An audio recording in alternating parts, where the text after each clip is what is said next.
तो कुमार, आप देख रहे हैं ITM मीडिया 24।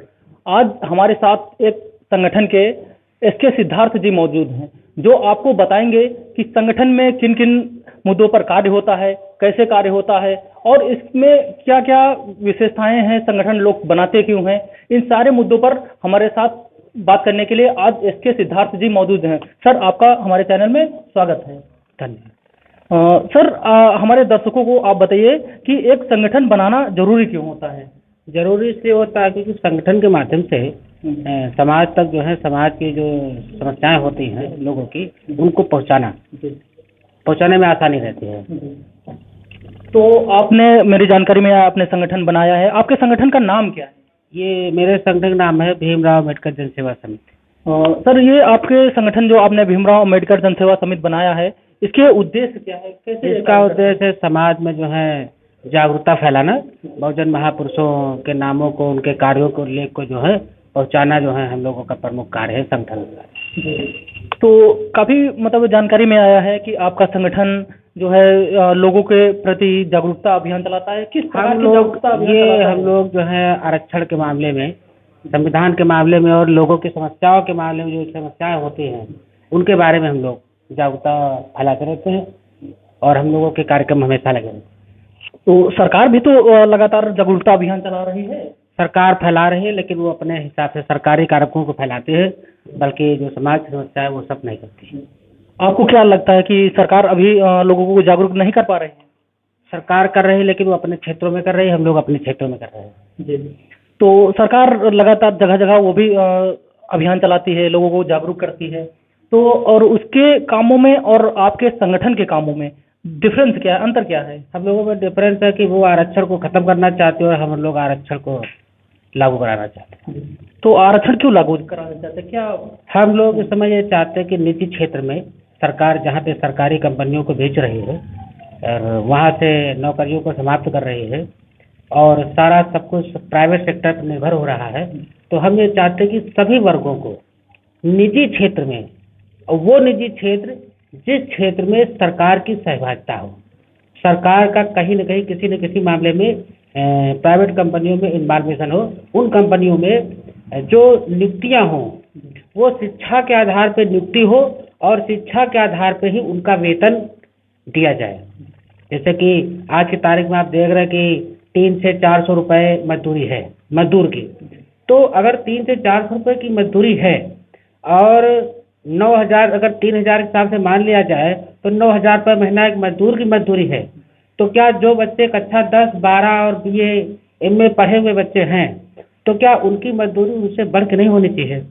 आज प्राइवेट सेक्टर में ये देखा जा रहा है कि सरकारी नौकरियां कहते हैं कि प्राइवेट सेक्टर में 8,000, 9,000, 10,000 में MA BA किए हुए बच्चों को भी शोषण हो रहा है। तो हम ये चाहते हैं कि शिक्षा के आधार पे देश में ऐसा बिल पास हो, संसद पास करे, सरकार पास करे, जिसमें शिक्षा के आधार पे वेतन तय हो।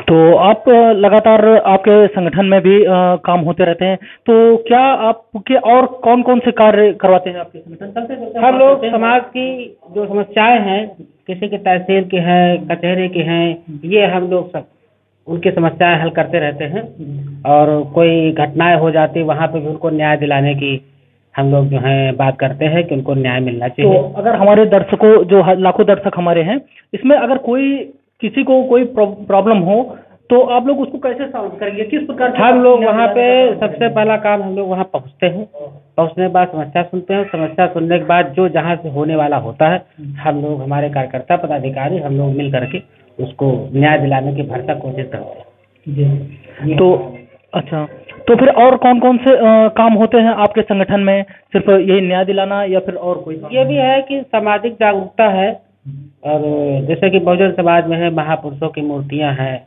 जगह जगह पे लगवाना और उनका जैसे कहीं पे गंदगी है उसे साफ सफाई भी कराना होता है और अन्य सामाजिक कार्य जैसे नशा मुक्त का है, ये भी हम लोग अभियान चलाते हैं और महिलाओं को भी हम लोग जो है जो कानूनी सलाह दी जाती है उसका भी हम लोग काम करते हैं कि महिलाओं को कानूनी सलाह दिया जाए और जो सरकारी जो नंबर होते हैं TM, DM, CO वो भी उपलब्ध कराए जाते हैं कि ताकि महिलाएं अपने घर बैठे अगर कोई अत्याचार हो रहा है तो अधिकारियों से भी डायरेक्ट भी संपर्क कर सकें।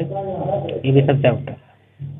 तो और आपके संगठन में एक मुद्दा उठता है लगातार, इस पर भी हमने कई बार आपके संगठन के अधिकारियों से भी बात किया है कि आरक्षण का मुद्दा आप लोग संगठन के थ्रू उठाते हैं कि आरक्षण क्या है। हमारे दर्शकों को आप डिटेल में इसको समझाइए, क्यों आरक्षण लागू होना चाहिए। आरक्षण इसलिए लागू होना चाहिए कि जैसे कि एक सक्षम व्यक्ति है दोनों पैरों से, वो दौड़ करके किसी प्रतियोगिता को जीत लेता है, या कभी कभी कोई जैसे विकलांग व्यक्ति है, योग्य है लेकिन पैर से जन्मजात परेशान है, वो विकलांग है, तो वो दौड़ नहीं सकता, तो उसके लिए कुछ सीटें रिजर्व होनी चाहिए कि उसको बिना दौड़े उसकी योग्यता के आधार पर, शिक्षा के आधार पर उसकी जगह।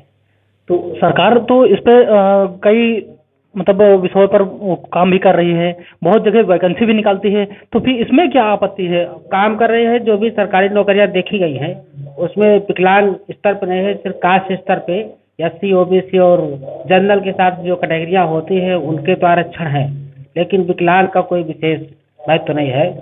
तो लेकिन का कोटा भी बढ़ाया जाना चाहिए, सीटें बढ़ाई जानी चाहिए।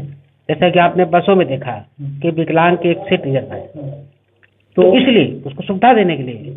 और कुछ लोग हैं कि पहले से सक्षम हो चुके हैं, कुछ लोग बहुत पीछे हैं। तो आपका संगठन ये चाहता है कि जो SC ST के लोग हैं उनको आरक्षित किया जाए अलग से, ये चाहते हैं। ये सिर्फ हम SC ST के लोगों को नहीं चाहते, हम चाहते हैं समाज के सभी वर्गों को हर जगह पे एक समान अधिकार काम करने का मिले। जैसे कि एक आपके जैसे आरक्षण का आपने मुद्दा उठाया, आरक्षण में अगर कोई भी एक व्यक्ति DM बन गया, क्या उसको फिर उतनी समय आरक्षण की आवश्यकता पड़ेगी। नहीं, उसको आवश्यकता नहीं है, उसके परिवार को भी नहीं है, क्योंकि वो व्यक्ति सक्षम हो चुका है। तो उसके बाद भी उसको लाभ क्यों मिलता रहता है। और ये सरकार की तो गलत पॉलिसी है। जो लोग एक बार सत्ता पे पहुंच चुके हैं उन लोगों को दोबारा नहीं देना चाहिए, जो लोग नहीं पाए हैं उनको मिलना चाहिए।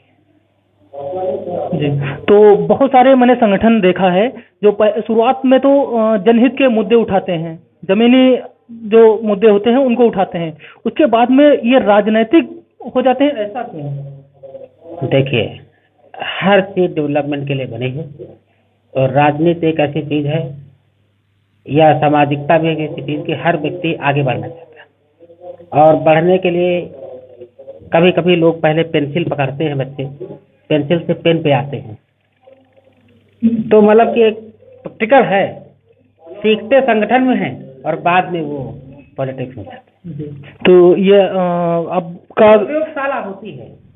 तो क्या इसमें राजनीतिक होना जरूरी नहीं, जरूरी नहीं। बहुत सारे लोग हैं जो समाज के लिए काम के राजनीति में नहीं गए, लेकिन बहुत लोग चले जाते हैं। अच्छा, कुछ लोग मैंने देखा है कि राजनीतिक सहयोग ले लेते हैं, ऐसा क्यों, उनको क्या ये जायज है, क्या करना चाहिए उनको। सहयोग ले लेते हैं इसलिए क्योंकि जब दोनों लोगों को जरूरत है, क्योंकि एक दूसरे के सहारे के बिना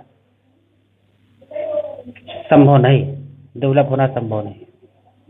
अच्छा, आप मानते हैं कि पहले संगठन सामाजिक होना चाहिए, उसके बाद वो राजनीतिक हो जाना चाहिए। ये गलत परंपरा है, लेकिन लोग ऐसा करते हैं। आप तो अभी समर्थन, आप बोल रहे हैं कि हम समर्थन करते हैं। हम समर्थन इस बात का करते हैं कि लोग करते हैं ऐसा। हमने इसको कहा कि लोग कर लेते हैं, लेकिन ये परंपरा गलत है।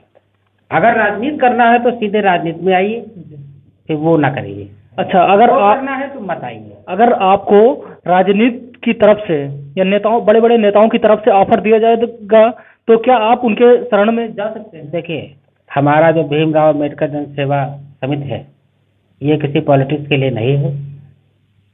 ये इजाजत तो है कार्यकर्ताओं को कि जो अपनी मर्जी से जो कुछ करना चाहे करे जाके, लेकिन संगठन का कहीं पे बैनर लगा के संगठन के पदाधिकारी किसी का सपोर्ट नहीं करेंगे, ये अलाउ नहीं। तो आप हमारे दर्शकों को क्या संदेश देना चाहेंगे।